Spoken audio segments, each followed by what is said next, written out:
Le crépuscule était tombé sur Paris, mais la lumière ici, dans l'atrium de la Tour du Bois, était crue, accusatrice. Elle baignait le podium, exposant chaque ligne de tension sur le visage de Julien. Il lisait, la voix monocorde presque dénuée de vie.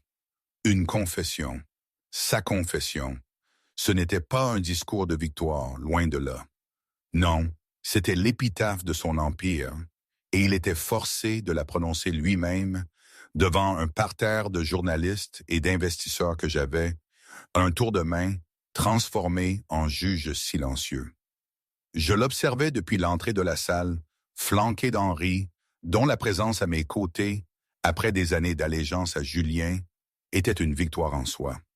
Le costume cramoisi que j'avais choisi me donnait une impression de puissance que je n'aurais jamais cru ressentir un jour. Mon cœur battait calmement.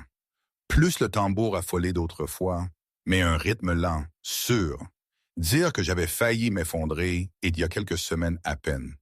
Le souvenir de cette nuit, celle du gala étoile filante, est encore vif, comme une brûlure froide. J'étais là, la charmante ombre de Julien, ma main posée comme un ornement inutile sur son bras. Une statue silencieuse dans une robe bleu nuit, si discrète qu'elle en était presque invisible. C'était la soirée où il devait recevoir son prix de visionnaire de l'année. Il baignait dans l'adulation, un roi orgueilleux, et moi, sa possession la plus insipide, j'étais juste là. Une figurante. 10 ans de ça. 10 ans d'un effacement méthodique, amoureux, qu'il appelait l'amour. Ma carrière d'historienne de l'architecture, ma passion pour les vieilles pierres, mes opinions, tout avait été poliment rangé dans une boîte, qualifiée de charmant mais naïf. J'étais devenu la gestionnaire de sa maison stérile, la planificatrice de son calendrier social, la garante de ses chemises impeccables. Un vide immense s'était créé en moi, rempli de son propre ego. Je savais que quelque chose de terrible se préparait. J'en sentais la menace depuis des semaines, comme ces secousses souterraines qui précèdent un tremblement de terre. Mais savoir et vivre l'expérience, c'est deux choses si différentes. Et la façon dont il l'a fait, Julien, mon chéri, quel triomphe! Le présentateur, un certain Monsieur Dubois, où était-ce Monsieur Dumas? Je ne me souviens plus exactement de son nom, seulement de sa réputation de langue bien pendue, nous avait salués, ne m'accordant qu'un regard distrait. Julien avait arboré son sourire le plus carnassier. C'est la tradition, mon cher. Une épouse de soutien, c'est le pilier du succès d'un grand homme, n'est-ce que pas? Avait-il dit, serrant de mon bras. Un geste qui, pour le monde, semblait affectueux, mais pour moi était un étau. Je lui avais murmuré mes félicitations, ma voix perdue dans le brouhaha. Il m'avait ignoré, comme d'habitude. C'était un réflexe, à ce stade. Puis Sophie était arrivée. Sophie Legrand, fine, jeune, avec des yeux glaciaux et une robe argentée qui en disait long. Sa dernière conquête, la moins discrète. Les rumeurs couraient les tabloïds depuis des mois. Les dîners exclusifs, le jet privé, leurs mains enlacées. Il n'avait jamais pris la peine de démentir. Au contraire, il semblait se délecter du scandale comme s'il prouvait sa virilité. Sophie s'était glissée vers lui, m'ignorant complètement, et avait posé une main manucurée sur sa poitrine. « Julien, chéri, tu m'as évité. » Son murmure rauque portait une promesse implicite. Le cercle de conversation s'était tu. Tout le monde nous regardait, savourant le drame qui se jouait, bien mieux que la vente aux enchères, mieux que la cérémonie de remise des prix. C'était d'un carnage social à l'état brut. Julien, loin d'être gêné, avait semblé enflé de fierté. Il adorait ça. C'était sa mise en scène, son spectacle. Il avait délicatement retiré ma main de son bras, la laissant retomber comme un chiffon. Il s'était tourné vers moi, un masque de fausse pitié sur le visage. « Marie !» Sa voix portait, assez forte pour que chacun dans notre voisinage l'entende. Le brouhaha ambiant avait semblé retenir son souffle. Je pense qu'il est temps d'arrêter cette mascarade, n'est-ce pas? Mon cœur s'était emballé, un oiseau paniqué pris au piège dans ma cage thoracique. J'avais les yeux rivés sur lui, mon masque placide se craquelant enfin. Bien sûr que je m'y attendais. J'avais senti les plaques tectoniques de notre mariage glisser vers ce séisme depuis des mois. Mais la théorie et la pratique sont deux bêtes totalement différentes. La cruauté à l'état pur étalée ici, devant ces gens, m'avait coupé le souffle. De quoi parles-tu, Julien? Avais-je réussi à articuler, la voix un peu tremblante. Il avait lâché un rire bref et dédaigneux. Oh, s'il te plaît, ne joue pas la colombe blessée. Ce numéro est éculé. Il m'avait fait un geste vague. Regarde-toi. Tu es une relique, un passe-plat. J'ai besoin d'une femme qui brille, qui se tienne à mes côtés comme une égale en pouvoir et en présence. Il avait ensuite théâtralement attiré Sophie à ses côtés, passant un bras autour de sa taille. Comme Sophie, elle comprend le monde dans lequel nous vivons. Elle n'a pas peur de prendre ce qu'elle veut. L'humiliation, une force physique qui m'écrasait de toutes parts. Je sentais des centaines de pères d'yeux sur moi, certains apitoyés, d'autres jubilants, tous jugeants. J'avais vu Henri Fournier, l'associé de Julien, détourner le regard de l'autre côté de la salle, une lueur de dégoût fugace sur son visage. Notre mariage, avait poursuivi Julien, sa voix éclatante d'une finalité dramatique. C'est un arrangement d'affaires depuis des années, et j'ai bien peur, ma chère, que ton contrat ait expiré. Tu es devenu un fardeau ennuyeux, prévisible et totalement dénué de passion.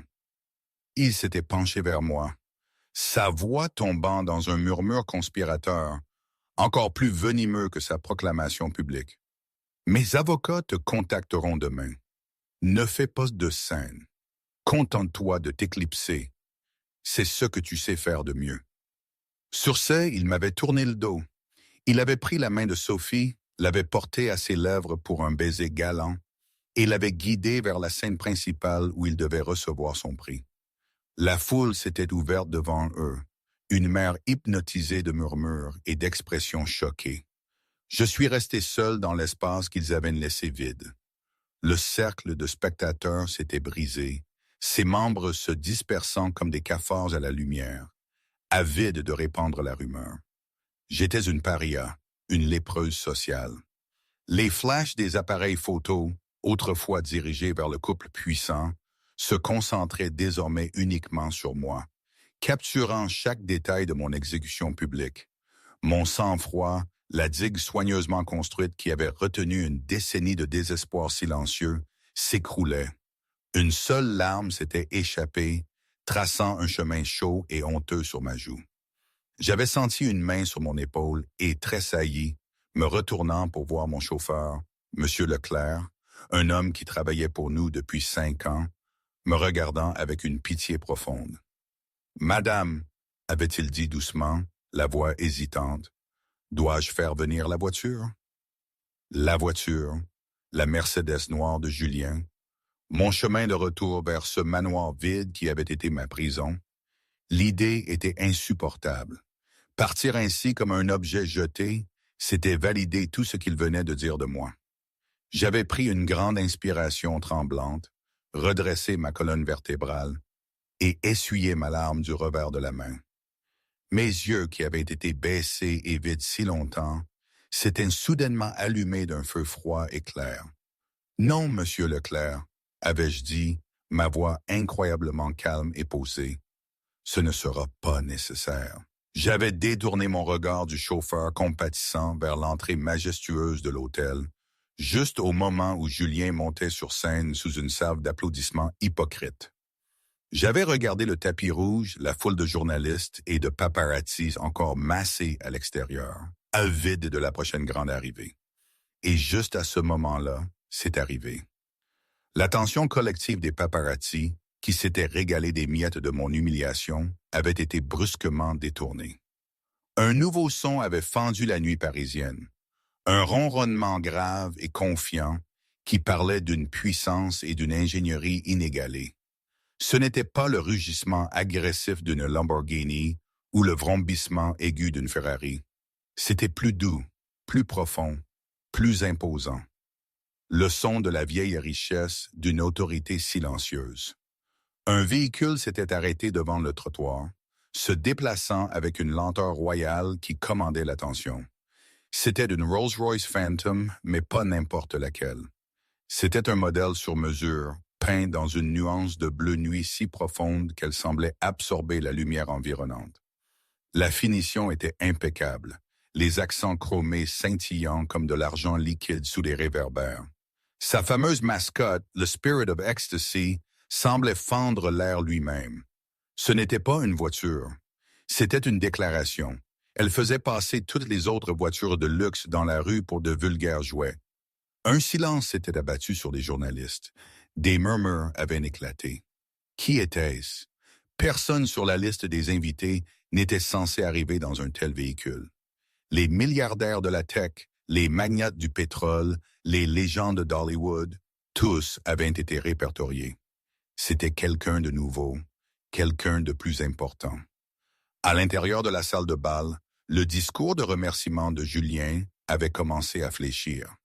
Les invités les plus proches de l'entrée tournaient de la tête. Leur curiosité était piquée par l'agitation extérieure. Même depuis la scène, tenant son lourd prix de cristal, Julien avait senti le changement dans l'énergie de la salle. Son public lui était volé. L'agacement avait traversé son visage. Je restais parfaitement immobile, une statue dans l'œil du cyclone. Mon regard était fixé sur le véhicule à l'extérieur. Mon expression était illisible. Un lac calme et placide après une violente tempête. La Rolls-Royce s'était arrêtée silencieusement. Le chauffeur, dans un uniforme gris foncé impeccable, était sorti du côté conducteur et s'était déplacé avec une efficacité énergique vers la portière arrière droite. Mais il ne l'avait pas ouverte. Il était resté au garde-à-vous, attendant. Au lieu de cela, l'autre porte arrière s'était ouverte. En était sorti un homme qui était l'équivalent humain de la voiture dans laquelle il était arrivé. Il avait la soixantaine, avec une crinière de cheveux argentés distinguée et un visage qui témoignait d'une intelligence aiguisée et d'une tolérance zéro pour la folie. Il portait un costume Savile Row, discret, mais d'une richesse ostentatoire. C'était M. Pierre Moreau, un homme dont le nom était une légende dans les plus hautes sphères du droit des affaires et du capital investissement, bien qu'il fût si discret et puissant que son visage n'était connu que de quelques privilégiés. Il avait fermé la portière derrière lui avec un bruit sec et définitif. Il avait balayé la foule de journalistes d'un regard dédaigneux, et ils avaient instinctivement reculé. Leurs appareils photos s'étaient momentanément baissés. Il avait ajusté ses boutons de manchette, ses mouvements précis et délibérés, puis il avait commencé à marcher vers l'entrée de la salle de bal, ses coûteuses chaussures en cuir ne faisant aucun bruit sur le tapis rouge moelleux. Le chef de la sécurité de l'hôtel, un homme costaud du nom de M. Leclerc, s'était avancé pour l'intercepter. « Monsieur, je suis désolé, c'est un événement privé. Votre nom… » Pierre Moreau n'avait même pas ralenti. Il avait regardé au-delà du garde comme s'il était un meuble. « Je ne suis pas ici pour l'événement. Je suis ici pour mon employeur. » Ses yeux avaient balayé le hall opulent et avaient trouvé leur cible. Ils s'étaient posés sur moi. Le hall entier, qui bourdonnait de potins sur l'implosion de Dubois, était devenu complètement silencieux. Tous les regards avaient suivi celui de Pierre. Ils l'avaient vu regarder au-delà des titans de l'industrie, au-delà de la haute société, au-delà du maire lui-même, et fixer son attention sur l'épouse rejetée, la femme invisible, seule dans sa simple robe bleu marine. Pierre était devenu droit sur moi. Il s'était arrêté à 1 mètre de moi, respectueusement, et avait légèrement incliné la tête. Le geste était d'une déférence profonde, le genre qu'un conseiller témoigne à son monarque. « Madame Duval », avait-il dit, sa voix un baryton riche et clair qui portait à travers l'espace soudainement silencieux. « Je m'excuse du retard. La circulation sur la rive droite était plus encombrée que prévu. Êtes-vous prête à procéder? » Le nom avait plané dans l'air, une énigme que tout le monde essayait désespérément de résoudre. Duval, qui était Duval? Je m'étais enfin manifesté. Les derniers vestiges de l'épouse timide et brisée s'étaient détachés de moi comme une peau morte. Quand j'avais levé les yeux vers Pierre, ils étaient vifs, ma posture impérieuse. Je n'étais plus Marie Dubois, l'ombre. J'étais quelqu'un d'autre, une femme que personne dans cette pièce n'avait jamais vue. C'est tout à fait normal, Pierre, avais-je répondu, ma voix possédant maintenant une résonance et une autorité que personne dans cette pièce n'avait jamais entendue de ma part. Mes affaires ici se sont conclues plus rapidement que prévu. Sur scène, Julien Dubois avait figé en pleine phrase. Son discours sur la croissance future et la domination du marché était mort sur ses lèvres. Il me regardait, la bouche légèrement entr'ouverte, la scène se déroulant à l'entrée. Il avait vu la voiture. Il avait vu l'homme imposant. Il les avait vus me parler. Ça ne collait pas. Son cerveau peinait à donner un sens à ce tableau impossible. Pierre m'avait offert son bras. Les grands investisseurs internationaux sont arrivés. Ils vous attendent dans la suite céleste. J'avais posé ma main sur son bras. Excellent.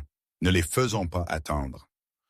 Ensemble, nous nous étions tournés et avions commencé à marcher vers la sortie. Nous n'étions plus un homme et une femme rejetés, mais une reine et son conseiller le plus fidèle. La foule d'élite s'était écartée instinctivement devant nous, leur choc et leur confusion palpables. Qui était cette femme? D'où la souris d'épouse de Julien tenait-elle une Rolls-Royce sur mesure et un conseiller qui rayonnait plus de pouvoir que n'importe qui dans la pièce? Et ces investisseurs internationaux? En passant au pied de la scène, je m'étais arrêté. J'avais tourné la tête et levé les yeux vers mon mari pour la première fois depuis qu'il m'avait jeté. Je n'avais pas l'air en colère. Je n'avais pas l'air blessé. Je l'avais regardé avec une évaluation froide et détachée, comme un scientifique observerait un spécimen au microscope. Je lui avais offert un petit sourire énigmatique. Un sourire qui contenait 10 ans de secrets, une décennie de planification silencieuse. Un sourire qui disait « Tu n'as aucune idée de ce que tu viens de faire ». Puis j'avais tourné les talons et continué à marcher, laissant Julien debout sur scène, son prix de visionnaire de l'année se sentant soudain comme un morceau de verre sans valeur dans sa main. Les applaudissements étaient murmures. Tous les regards dans la salle étaient maintenant sur sa femme invisible, ennuyeuse, devenue un fardeau. Il avait regardé, stupéfait, Pierre Moreau me tenir la porte de la Rolls-Royce Bleu Nuit. J'avais glissé dans l'intérieur en cuir moelleux, sans un regard en arrière. Pierre était monté de l'autre côté. La porte s'était fermée avec ce même bruit satisfaisant de chambre forte. La voiture avait ronronné, puis s'était éloignée du trottoir, disparaissant dans la nuit urbaine avec la confiance silencieuse d'un prédateur, quittant le lieu d'une chasse réussie. Julien Dubois était resté seul sur sa scène de triomphe, totalement et complètement éclipsé. L'humiliation qu'il avait si soigneusement orchestrée pour sa femme avait, en quelques secondes, ricoché et l'avait frappé avec la force d'une boule de démolition. Le gala était ruiné. Son moment était passé. Et une question terrifiante, déchirante, commençait à se former dans son esprit. Qui diable avait-il épousé ces 10 dernières années? L'intérieur de la Rolls-Royce était un cocon de silence et de luxe. Le chaos du gala, les flashs des appareils photos, les visages choqués, le crescendo montant des murmures s'était évanoui dans le néant à mesure que la lourde porte se refermait sur nous. Les sièges étaient recouverts du cuir couleur crème le plus doux, et l'air sentait légèrement le bois poli et le succès. Pour la première fois de ce qui m'avait semblé une éternité, j'avais laissé mes épaules s'affaisser. J'avais penché la tête en arrière et fermé les yeux, exhalant un souffle que j'avais l'impression de retenir depuis une décennie. Pierre Moreau m'avait observé, son expression s'adoucissant du masque sévère qu'il portait en public à une réelle inquiétude et admiration. « Vous allez bien, Marie ?» avait-il demandé doucement. J'avais ouvert les yeux, un sourire ironique affleurant mes lèvres. Il m'a traité de fardeau, Pierre, un fardeau ennuyeux, dénué de passion. J'avais ri, un son bref et sec, dépourvu d'humour. S'il savait, il saura. C'est ça, m'avait assuré Pierre. Très bientôt. Tout est en place. Mon histoire, celle de Marie Duval, n'avait pas commencé il y a 10 ans, quand j'avais épousé Julien. Elle avait commencé bien plus tôt, dans une bibliothèque poussiéreuse et remplie de livres, sous la tutelle de mon grand-père, Alistair Duval. Alistair n'était pas un simple historien. C'était un titan de l'industrie d'une époque révolue, le fondateur du Trust Duval, une société d'investissement mondiale si puissante et discrète qu'elle opérait dans l'ombre, son influence se faisant sentir par ondulation plutôt que par vagues. Il avait bâti un empire sur la patience, la stratégie et la capacité infaillible à avoir de la valeur là où les autres n'en voyaient pas.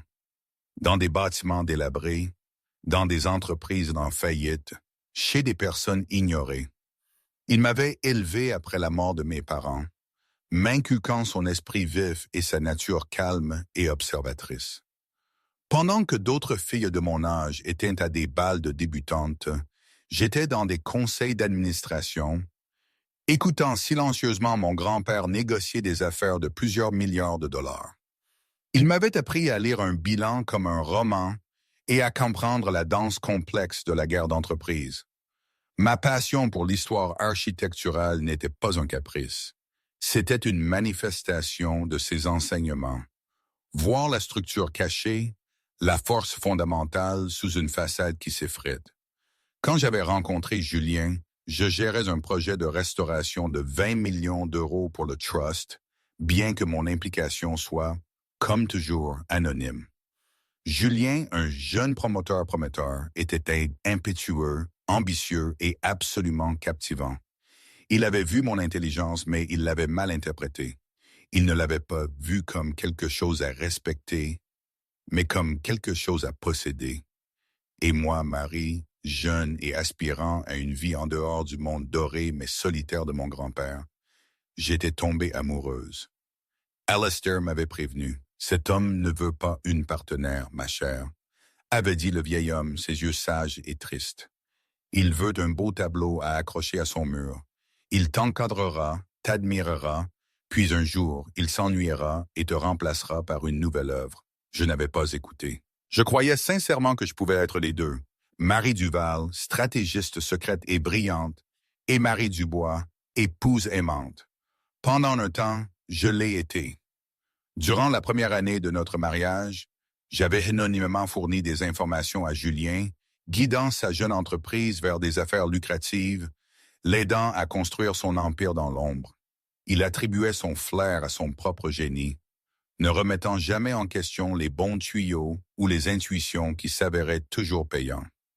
Mon grand-père était décédé 2 ans après mon mariage, me laissant la seule héritière et l'actionnaire majoritaire de l'intégralité du Trust Duval, une fortune si vaste qu'elle réduisait à néant l'empire naissant de Julien. Mon héritage avait été structuré avec la plus grande discrétion, géré par un conseil de fidèles que mon grand-père avait trié sur le volet, mené par le formidable Pierre Moreau. C'est alors que Julien avait commencé à changer. Avec son succès cimenté, son besoin de mes charmantes opinions avait diminué. Il avait commencé à ressentir ma simple intelligence comme une menace, à rabaisser mes intérêts. Il voulait un trophée, pas un consultant. Et ainsi, pour le bien de mon mariage, pour la vie tranquille que je croyais vouloir, j'avais commencé à m'effacer. J'avais rangé mon intelligence comme un vieil ensemble d'argenterie, ne la sortant en secret que tard le soir, dans mon bureau privé, où je continuais à diriger l'une des sociétés d'investissement les plus puissantes du monde à travers une série de réseaux cryptés et de proxys, le tout sous le simple pseudonyme anonyme de B. Duval. La découverte de la première aventure de Julien, il y a 4 ans, avait été le tournant. Ce n'était pas la trahison qui m'avait brisé le cœur, c'était la réalisation que mon grand-père avait eu raison. J'étais juste un tableau sur son mur, et il cherchait déjà une nouvelle œuvre. Mais je n'avais pas pleuré. Je ne l'avais pas confronté. Alistair Duval m'avait appris que la vengeance est un plat qui se mange froid, sur un plateau d'argent, dans un forum public, avec des conséquences financières dévastatrices. Alors, j'avais commencé à planifier. Moment, ici je dois faire une pause.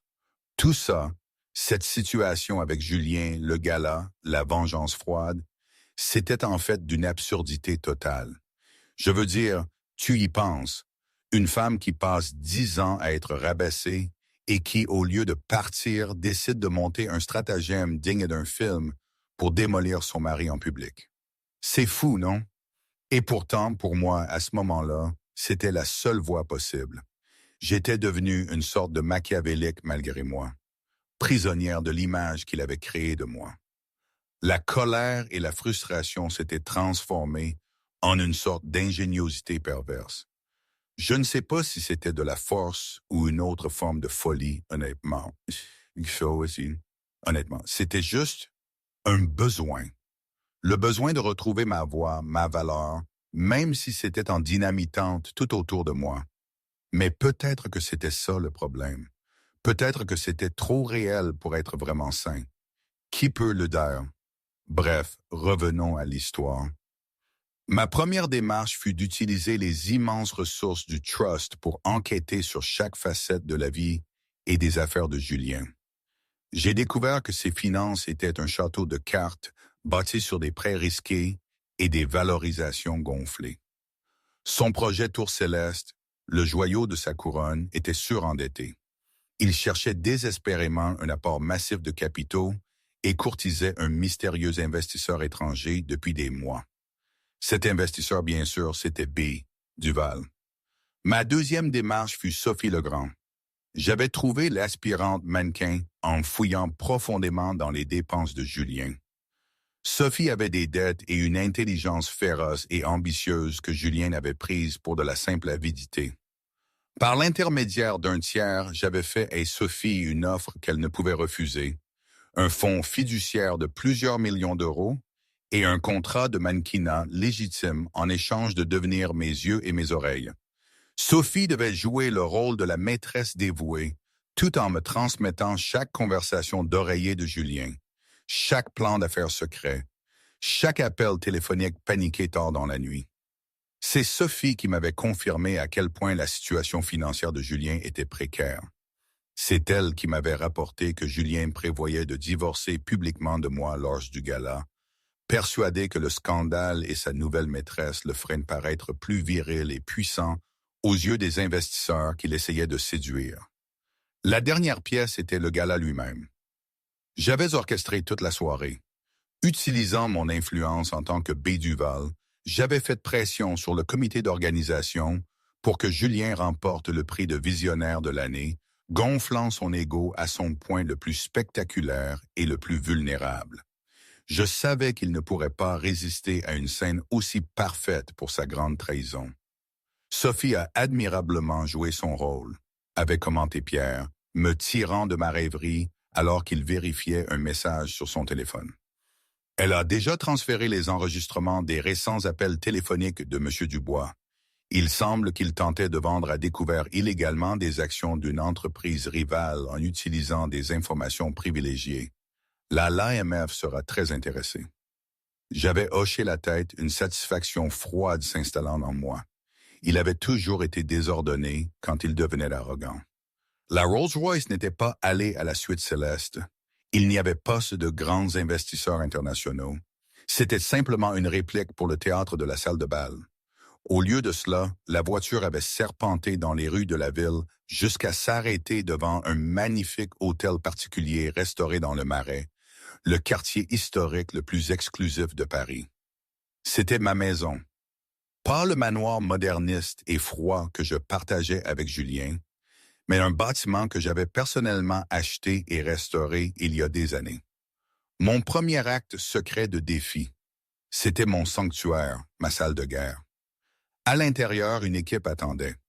Analystes, avocats et experts en relations publiques avaient levé les yeux d'une série de moniteurs à mon entrée. Les écrans étaient remplis de flux de données, de tickers boursiers et de fils d'actualité, tous suivant les retombées du gala. Une jeune femme avec un casque s'était précipitée. Madame Duval, les premiers rapports affluent. Femme mystérieuse éclipse Dubois. La sortie choquante de la femme de Dubois. Le récit est en train de basculer entièrement en votre faveur. Nous le renforçons via nos réseaux partenaires maintenant. J'avais retiré le simple châle qui accompagnait ma robe bleu marine. La robe n'était qu'une toile. Mon équipe, mon armure. Quel est le statut de l'action de groupe Dubois dans les transactions après bourse? Un homme devant un grand moniteur avait répondu. Elle est déjà en baisse de 9% sur la base des seules rumeurs. Lorsque les marchés ouvriront à Paris, dans 2 heures, vos positions à découvert s'activeront. Au moment où New York se réveillera, sa fortune nette aura été divisée par 2. Il y en a une détaillée. J'avais marché vers la grande fenêtre donnant sur la rue calme et arborée. Les lumières de la ville scintillaient au loin. Pendant 10 ans, j'avais vécu dans l'ombre, laissant un homme inférieur s'attribuer le mérite de mon intellect et diminuer ma valeur. J'avais joué le rôle du fantôme, du substitut, du fardeau. Plus maintenant. Pierre, avais-je dit, ma voix résonnant d'une clarté retrouvée. Préparez l'offre. Je veux acheter la participation majoritaire dans Groupe Dubois. Pierre avait souri. Je l'ai déjà rédigé. Je suppose que vous souhaitez l'acheter à un prix considérablement réduit. J'avais observé un taxi solitaire descendre la rue en contrebas. Non, avais-je répondu. Je veux l'acheter pour une bouchée de pain. Je ne me contente pas de reprendre ma vie, Pierre. Je reprends ma ville, et je le ferai en utilisant les ruines de l'empire qu'il croyait avoir bâti.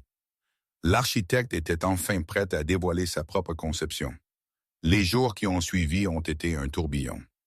Je ne me souviens plus exactement si c'était un lundi ou un mardi que Julien a essayé de me contacter. Il laissait des messages furieux et confus à Pierre, qui me les rapportait avec un sourire narquois. Il ne comprenait rien. Il n'avait jamais compris. Il avait cru que j'étais cette femme qu'il avait soigneusement sculptée, sans âme, sans ambition propre. La vraie Marie Duval lui avait échappé. Ses appels à ma mère, ou plutôt sa belle-mère, Madame Dubois, s'étaient soldés par une catastrophe quand elle s'était plainte que cette petite s'amuse à bloquer les comptes familiaux. Il était désespéré, et c'était exactement le spectacle que je voulais. Puis, Henri Fournier, son propre associé, a demandé à me rencontrer. J'avais accepté. Quand il est arrivé à l'hôtel particulier, il y a 2 jours, il avait l'air, je ne sais pas comment décrire ça, un mélange de stupeur, de respect et de peur. Il avait toujours été le pragmatique, celui qui essayait de retenir Julien dans ses délires. Il savait ce qui se passait. Du point de vue d'Henri, la chose s'était déroulée de façon surréaliste. Il avait quitté Julien après cette fameuse conversation où il lui avait dit que c'était le début de la fin. Julien était entré dans une rage folle, clamant qu'il allait détruire cette femme. Mais Henri, lui, avait vu la Rolls-Royce. Il avait entendu Madame Duval et le nom de Pierre Moreau avait résonné dans son esprit. Il avait passé la nuit à chercher. Le Trust Duval, une légende discrète, presque insaisissable. Le genre de puissance dont on ne parle qu'à voix basse. Et cette légende, cette force invisible, était ma famille. C'était moi. Quand il est entré dans l'hôtel particulier, il avait été frappé par l'efficacité silencieuse, presque militaire, de l'opération. Des écrans partout, des gens qui parlaient à voix basse mais avec une urgence palpable. Et au centre, moi. Non pas la Marie qu'il avait vue, timide et soumise, mais une commandante, donnant des ordres clairs et précis, ses yeux vifs, sans trace de vengeance, juste de la clarté, de la décision. Il s'était senti à sa place, enfin, devant une vraie force. Il avait compris. Julien n'était qu'un bruit. J'étais la musique. Monsieur Fournier, avais-je dit, me tournant vers lui. Mes yeux n'étaient pas vengeurs, mais clairs et évaluateurs. Merci d'être venu. Marie, Madame Duval, avait-il bégayé, visiblement secoué.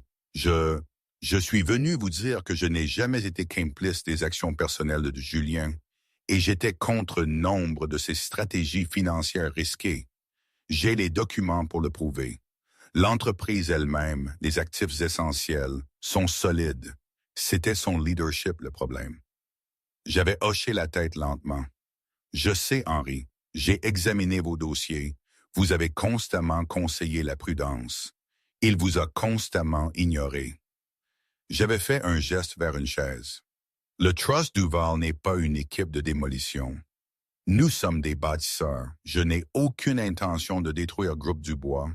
J'ai l'intention de l'absorber, de le restructurer et de le rendre rentable et stable. Mais pour cela, il faut un leadership qui en comprend la vraie valeur. Un leadership digne de confiance. Une offre tacite flottait dans l'air. Henri avait vu sa chance, une bouée de sauvetage. « Je peux le fournir », avait-il dit avec ferveur. « Je connais cette entreprise de fond en comble. Je peux vous aider dans la transition. Je travaillerai pour vous. » Je l'avais regardé longuement, pensivement. « Votre loyauté envers Julien a été notée, » avais-je dit. « Mais votre compétence aussi. Nous pourrions avoir une place pour vous dans la nouvelle entité Duval-Fournier. Mais d'abord, il y a une chose dont j'ai besoin. » J'avais fait glisser un dossier sur la table. Ce sont les plans préliminaires et les dettes non enregistrées pour le projet Tour Céleste. Je sais que Julien tenait une deuxième comptabilité, un registre secret détaillant les pauses de vin, les économies faites sur les matériaux, les vrais chiffres. J'en ai besoin. C'est le dernier levier qu'il me faut pour assurer sa capitulation complète et inconditionnelle. Henri avait avalé difficilement. Il savait exactement où se trouvait ce registre. Le lui donner serait la trahison ultime de son associé, mais ce serait aussi le salut de l'entreprise qu'il avait aidé à construire. Sa loyauté allait aux 5000 employés, pas à l'homme arrogant qui les avait tous conduits au bord de la ruine. Il avait rencontré mon regard, un contrat silencieux s'établissant entre nous. « Je sais où il est », avait-il dit. Avec l'allégeance d'Henri Fournier et le registre secret en ma possession, j'avais toutes les munitions dont j'avais besoin. Le registre était une boîte de Pandore de malversation, détaillant tout, des pots de vin à l'utilisation délibérée et dangereuse de matériaux de qualité inférieure dans la Tour Céleste. C'était suffisant pour envoyer Julien en prison pour des décennies. Mais je ne le voulais pas en prison. Je voulais quelque chose de plus approfondi, un spectacle public où il serait forcé de démanteler son propre héritage, pièce par pièce. Pierre Moreau avait rédigé l'offre finale, un chef-d'œuvre d'ingéniosité juridique. En surface, cela ressemblait à une bouée de sauvetage. Le Trust Duval achèterait le projet Tour Céleste, injectant suffisamment de capital dans le groupe Dubois pour le stabiliser. En retour, Julien démissionnerait de son poste de PDG, évitant la ruine financière et les accusations criminelles avec un confortable package de départ. Le piège était profondément enfoui dans les petits caractères. En signant, Julien était légalement tenu de présider une conférence de presse finale et de rendre compte de manière complète et honnête de ses échecs, en lisant une déclaration préparée par mon équipe. C'était une confession déguisée en communiqué de presse. Il avait le choix, humiliation publique ou prison fédérale. Pierre avait présenté l'offre à un Julien hagard et vaincu. Je ne me souviens plus exactement quand cela a eu lieu, je crois que c'était il y a quelques jours. Mais quand il avait entendu qu'il pouvait éviter la prison et partir avec des millions, une lueur de sa vieille arrogance était revenue. Il avait vu une échappatoire, une façon de retourner la situation. Il pouvait se reconstruire. « Il doit lire une déclaration ?» avait demandé son avocat, fronçant les sourcils à la close.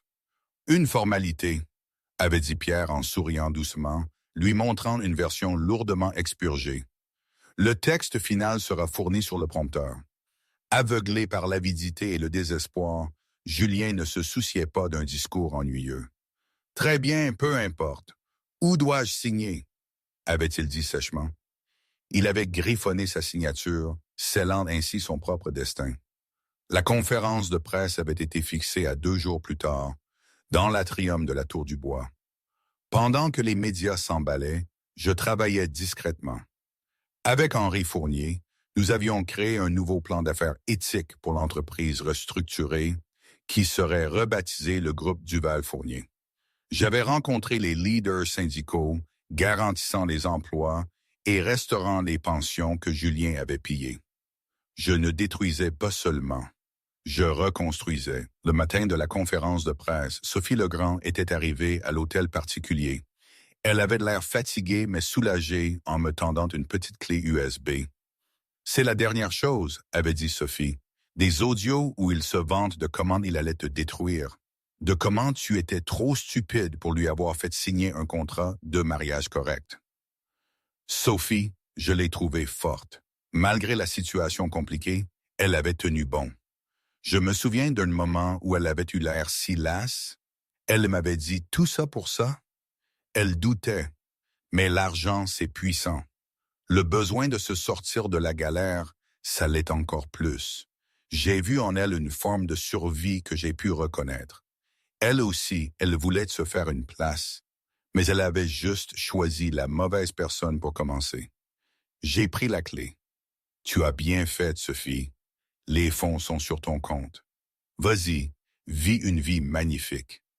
Alors que Sophie partait, Pierre était entré, tenant du tailleur pantalon d'un rouge foncé éclatante. C'était mon armure pour la bataille finale. C'est l'heure, Marie, avait-il dit doucement. Je m'étais levé et avais enfilé la veste, regardant mon reflet dans la fenêtre. Le fantôme timide avait disparu pour toujours. À sa place, une reine prête à revendiquer son royaume. Allons-y, avais-je dit. Il est temps pour le visionnaire de l'année de donner sa dernière performance. L'atrium de la Tour du Bois était un cirque médiatique. Une forêt de micros et de caméras était braquée sur le podium, tous attendant le dernier acte. Julien Dubois avait marché sur la scène, un fantôme dans un costume sur mesure. Le tremblement de ses mains trahissait la pression écrasante sous laquelle il était alors qu'il tentait un sourire charmant qui ressortait comme une grimace. Il se tenait au podium, ses yeux cherchant le prompteur. Il avait commencé à lire les platitudes corporatives habituelles, sa confiance revenant momentanément. C'était facile, il pouvait manipuler ça. Puis le script avait changé. Ce partenariat est devenu nécessaire en raison d'une série d'échecs de leadership catastrophiques de ma part.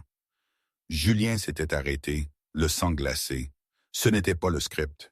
Il avait cherché ses avocats, mais les avait vus enfermés dans une conversation à voix basse avec Pierre Moreau, qui souriait simplement. Il était piégé. Il avait signé un contrat légalement contraignant. S'il s'arrêtait, la corde était rompue et tout le poids du registre s'effondrerait sur lui. Des perles de sueur avaient perlé sur son front. D'une voix maintenant tendue et tremblante, il avait continué, confessant tout. Ces échecs incluent la présentation délibérément erronée des actifs de l'entreprise et la culture d'une culture d'entreprise qui a priorisé l'expansion imprudente au détriment de la responsabilité fiscale. Une vague de murmures avait balayé la foule. Mon ambition m'a conduit à approuver des mesures de réduction des coûts qui auraient pu mettre en danger la sécurité publique. J'ai failli à mon devoir. Il lisait sa propre nécrologie corporative. Juste au moment où il pensait que l'humiliation ne pouvait pas s'aggraver, un ensemble de portes s'était ouvert. J'étais entré, une vision de pouvoir dans un tailleur écarlate, flanqué d'Henri Fournier. Les caméras s'étaient tournées de l'homme brisé sur scène vers la femme formidable qui l'avait remplacé. J'avais marché directement vers la scène et m'étais tenu à côté de lui, une présence silencieuse et puissante. Le prompteur avait donné à Julien ses dernières lignes dévastatrices. Et donc, avec effet immédiat, je quitte mon poste de PDG. Je laisse l'entreprise entre les mains capables de sa nouvelle direction.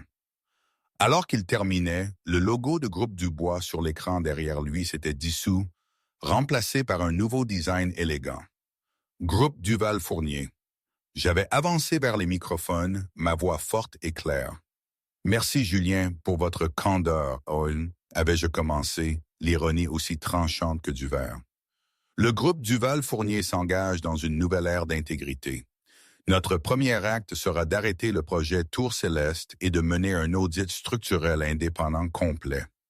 Nous ne construirons pas un monument à l'ego sur une fondation de mensonges. J'avais regardé directement la presse. Il y a eu beaucoup de spéculations sur ma vie personnelle. Soyons clairs, mon histoire n'est pas celle d'une femme bafouée. C'est l'histoire d'une femme qui a repris ce qui lui appartient. Pendant trop longtemps, mes contributions ont été faites dans l'ombre. Aujourd'hui, je fais simplement un pas vers la lumière. Soudain, un fichier audio s'était mis à jouer sur le système de sonorisation de l'atrium. La voix de Julien, granuleuse et inimitable, issue de l'enregistrement de Sophie. Je vais la détruire. Sa voix avait résonné, la laissé sans rien. Elle était trop stupide pour m'avoir jamais fait signer un bon contrat de mariage. C'était le coup de grâce. Le dernier lambeau de sympathie publique s'était évaporé. J'avais laissé l'enregistrement jouer quelques secondes de plus avant de faire signe de l'arrêter.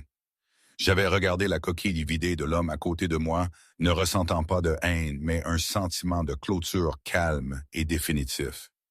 Je m'étais penché vers le microphone pour mes derniers mots. Certains hommes croient que la place d'une femme, c'est dans leur ombre. Ils se trompent. Sa place est sur le trône. J'ai tourné les talons et quitté la scène avec Henri, laissant Julien seul sous l'éclat aveuglant des flashs des appareils photo. Franchement, je ne sais pas trop quoi en penser, même maintenant.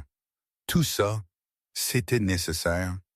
Était-ce juste de la pure vengeance calculée et froide? Ou était-ce la seule façon pour moi de me réapproprier ma vie? Est-ce que j'ai bien fait? Peut-être. Parfois, je pense que oui, absolument, il n'avait que ce qu'il méritait.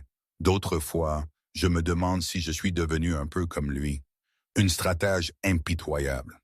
Je n'ai pas la réponse, et je ne suis pas sûr de l'avoir un jour. La vie, c'est désordonné, rien n'est parfait, et les fins heureuses, ça n'existe que dans les contes de fées. Mais c'est ma fin, et ça, c'est tout ce qui compte.